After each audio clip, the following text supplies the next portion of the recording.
जय गुरुजी। शुक्राना गुरुजी। सारी संगत को जय गुरुजी।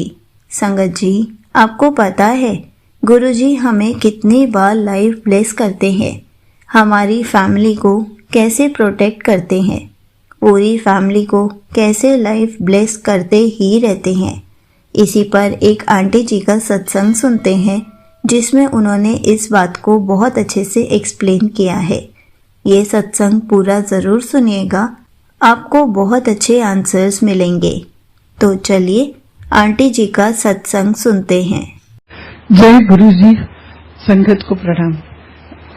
हम सबसे पहले गुरुजी से 95 में मिले थे। वो गुरुजी ने जैसे आपको सबने बताया, हमें भी पहले बुलाया था। मेरे फादर आए थे गुरुजी के पास, उनकी कैंसर की सर्जरी हो के चुकी थी, तो उन्हें बहुत फिक्र रहती थी कि ये स्प्रेड हो जाएगा। तो उनके एक फ्रेंड थे, उन्होंने उनको वहां कहा था कि आप बिल्कुल फिक्र मत करिए, गुरुजी सब कैंसर ठीक कर देते हैं और आप उनकी शरण में जाइए। तो जब गुरुजी ने उनको ब्लेस किया, अब वो भी बिल्कुल गुरुजी की कृपा से बिल्कुल ठीक है। अभी तक उनको मतलब वो कैंसर का कुछ प्रॉब्लम फिर से नहीं आया। ओल्ड एज के तो problem you can not avoid, but Guruji की कृपा से वो बिल्कुल बढ़िया है। तो जब गुरुजी के पास आए थे तो गुरुजी ने उनको कहा कि आपकी बेटी है यहाँ पे और उसकी बेटी के कोई प्रॉब्लम है, and Guruji knew exactly where my husband was posted. तो उन्होंने कहा कि आप उनको कहिए कि मेरे से मिलने आए। अब जब हमें उन्होंने बताया तो I was thrilled because I have a daughter who is visually impaired. तो ये वो उस वक्त 10 साल की थी और इसके 4 आई सर्जरीज हो गई थी। जैसे जैसे डॉक्टर्स बताते थे तो इसकी सारे वो इलाज मेडिकल इंस्टीट्यूट पे चल रहा था।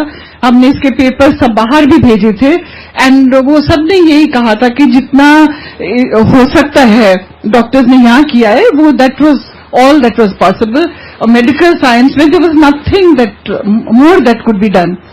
तो इस स्टेज पे हमें गुरुजी ने बुलाया था अपने पास। अब जब से गुरुजी की शरण में आए तो इसकी इतनी ज्यादा विजन पिकअप कर गई है कि it is, I don't think anybody can believe it's. Guruji तो शिवजी, साक्षात शिवजी है। मतलब भगवान के अलावा तो कोई वो कर ही नहीं सकता जो उन्होंने हमारी बिटिया के लिए किया है।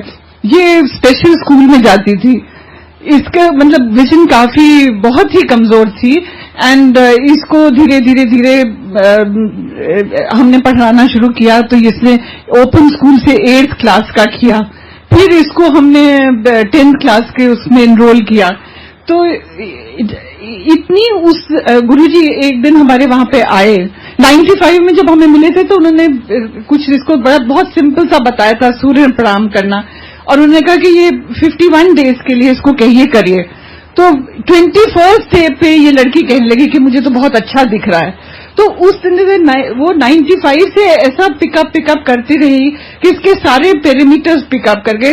वो स्पेशल स्कूल से फिर ये बकायदा इसने अब तो MA कर रही है, फाइनल ईयर में है। तो उस जब से धीरे उसके सारे पैरामीटर्स पिकअप कर गए। अब जब 98 फिर गुरुजी चंडीगढ़ चले गए थे, 98 में फिर वापस दिल्ली आए, तो फिर मैं उनके पीछे पड़ गई और ठीक करिए इसको। तो उन्होंने कहा मैं बताऊंगा। फिर वो 98 में एक दफे हमारे घर आए और उसके अगले दिन ही इतनी ड्रामेटिक चेंज था इसकी विजन में कि it's miracle is also putting it very mildly. ये वो जो मैं 10th क्लास की बुक्स बता रही हूँ कि वो आ गई थी, एंड वो इतना छोटा प्रिंट था कि ये वो पढ़ नहीं पाती थी। हम इसको इनकरेज करते थे न्यूज़पेपर पढ़ने का, तो ये हेडलाइन पढ़ लेती थी। उस दिन जब गुरुजी आए उसके बिल्कुल नेक्स्ट डे मॉर्निंग में इसने मुझे आके पूरा एक न्यूज आइटम पढ़ के सुना दिया। तो मुझे लगा कि ये पॉसिबल नहीं हो सकता, बट एक बच्चा this was early in the morning 6 बजे टीवी पे भी सुन के पूरा कैसे याद कर सकता है। तो मुझे बहुत ही आई वाज वेरी सरप्राइज। फिर उसने, अब मैंने इसको कहा अपनी बुक लेके आओ, जो पिछले दिन ही वो पढ़ नहीं पा रही थी। अब वो जब वो बुक लेके आई तो वो उसमें से इतना छोटा प्रिंट, बिल्कुल जो न्यूज़पेपर वाला प्रिंट होता है वो वाला वो प्रिंट था, और ये पढ़ के इसने सुना दिया। उससे पहले हमें सारी इसकी टेक्स्ट बुक्स इनलार्ज करवानी पड़ती थी, मैग्नीफाई करानी पड़ती, और फिर जाके इसके वो पल्ले पड़ती थी, और ये इसने खटाखट पढ़ के सुना दिया। तो ओवरनाइट गुरुजी ने इसके ऊपर इतनी कृपा करी कि उसको बहुत ही मुश्किल है, मतलब आप लोग कैसे उसको बिलीव करेंगे, बट ये बिल्कुल हमारे साथ ये ऐसा ही हुआ। फिर धीरे धीरे इसके इतने पैरामीटर सारे ही पिकअप कर गए, उसके स्पेशल स्कूल से मतलब ये करने लगी, फिर इसने ग्रेजुएशन किया है और अब गुरु जी की कृपा से MA प्रीवियस में, and not only just wading through, she is been getting a first division all along. मतलब वो सिर्फ गुरु जी ही करा सकते थे, उनकी कृपा के बिना तो ये पॉसिबल ही नहीं था। अब उस लड़की में भी इतना कॉन्फिडेंस आ गया, हम में भी इतना कॉन्फिडेंस आ गया। पहले हम चिंता में डूबे रहते थे कि कैसे इसका सब कुछ होगा, और अब उनकी कृपा से देखिए कि अब जब उसको इतना उन्होंने ब्लेस कर दिया, आगे से आगे उसके लिए सब कुछ बढ़िया होता है, तो अब हमें चिंता करने की तो कोई जरूरत ही नहीं है। ऐसे उन्होंने पूरी फैमिली को इसी तरह से ब्लेस किया। मेरे हस्बैंड को 3 दफे उनकी जान बचाई। एक दफे वो I don't know if you remember 2001 में जब पार्लियामेंट पर अटैक हुआ था, he was the last one to go inside the parliament house. 1 second पहले उन्होंने बात करी दरबान से, तो दरबान ने उनसे पूछा कि आप आज क्यों आए, तो पार्लियामेंट एडजर्न हो गई। उन्होंने कहा नहीं, मुझे किसी से मिलना है। And I think those were the last words this poor Darban spoke, because the minute my husband got inside the parliament house, वो दरवाजे बंद होने लगे, खटाखट फायरिंग शुरू हो गई, एंड ये बेचारा जो दरबान था, I think he was the first one to be shot down. तो गुरुजी ने जब बचा लिया। ऐसे एक दफे टूर पे गए थे तो बहुत एक हेडलॉन्ग कोलिजन हुआ अशोक लीलैंड के ट्रक से। इतना बुरी तरह से जिस टैक्सी में थे स्मैश हुई कि जिसने भी देखा उन्होंने सोचा कि ये तो इसमें तो कोई बच ही नहीं पाएगा। और गुरुजी ने ऐसा कुछ कमाल किया कि इन्हें थोड़ी सी देर के लिए वो नींद आ गई थी, तो इन्हें तो पता भी नहीं चला कि क्या हुआ। And when he got up तो इन्होंने देखा कि ये इतना सारा सब स्प्लिंटर्स वगैरह थे, सोचा क्या हो गया, और कुछ भी जरा सी खरोंच भी नहीं आई। ऐसा वो गुरुजी ने 3 जने और थे टैक्सी में, सब पे कृपा, सबको बचा लिया।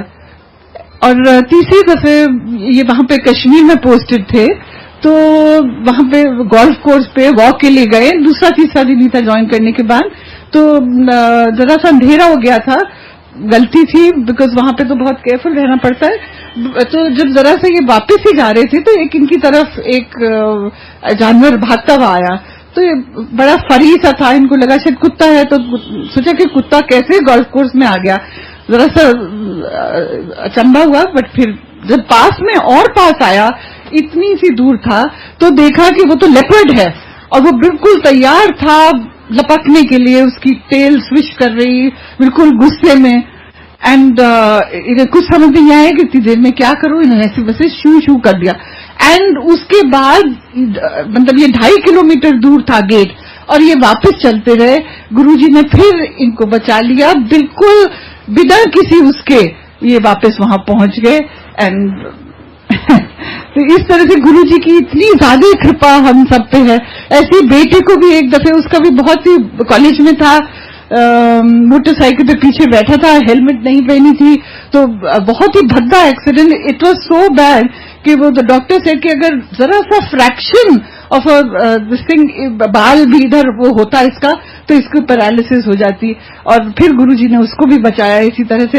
एंड मैंने जब गुरुजी अगले दिन आई, मैं गुरुजी को थैंक्स करने, तो मेरे कहने से पहले ही सेकेंड लाइफ दे दी है बेटे नू। तो गुरुजी को तो कहना भी नहीं पड़ता था। अब हम हमेशा अपने बच्चों के लिए मांगते थे। ऐसे 20 साल से मुझे एस्थमा था, तो एक दिन उन्होंने मेरे से कहा जा तेरा कल्याण कर दिया, एंड अब तेरी स्टेरॉइड बंद हो गई। मुझे सर्दियों में 2-2 कोर्स स्टेरॉइड्स के लेने पड़ते थे, नेबुलाइजर करना पड़ता था। बट जब से गुरुजी ने, ये 6 साल पहले की बात है, जब से गुरुजी ने ये कहा है मेरी स्टेरॉइड मुझे बिल्कुल जरूरत नहीं पड़ी है। तो गुरुजी को तो हमें कभी कहना ही नहीं पड़ा, वो तो बिल्कुल आगे से आगे हमारे लिए वो सब कुछ कर देते। और अभी भी हमें उनसे उतना ही लगाव है, अभी भी हम उनको सच्चे दिल से याद करते, तो हमें पता है कि वो हमारी वो सुन रहे हैं। वो यहाँ पे फिजिकली नहीं, बट वो हमारे बिल्कुल करीब है, हमारे सबका बहुत ध्यान रखते हैं। जय गुरु जी। Thank you so much aunty जी, आपने अपना सत्संग पूरे गुरु परिवार के साथ शेयर किया। आपने बहुत अच्छे से बताया कि गुरुजी हमारी लाइफ को, हमारी पूरी फैमिली की लाइफ को कैसे ब्लेस करते हैं, हमें कितनी बार न्यू लाइफ भी ब्लेस करते हैं। संगत जी, हमें बस गुरु जी से प्रे करते रहना चाहिए, अरदास करते रहना चाहिए, गुरु जी का मंत्र जाप करते रहना चाहिए, तो गुरु जी हमें हर पल करिश्मे दिखाते ही रहेंगे, हमें न्यू लाइफ ब्लेस करते ही रहेंगे, हमें हमेशा के लिए कष्टों से दूर रखेंगे। अगर कोई कष्ट आएगा तो उसको छोटे में भी निपटवा देंगे, लेकिन उसके लिए हमें हर पल गुरु जी को याद करना होगा। जय गुरु जी, शुक्राना गुरु जी।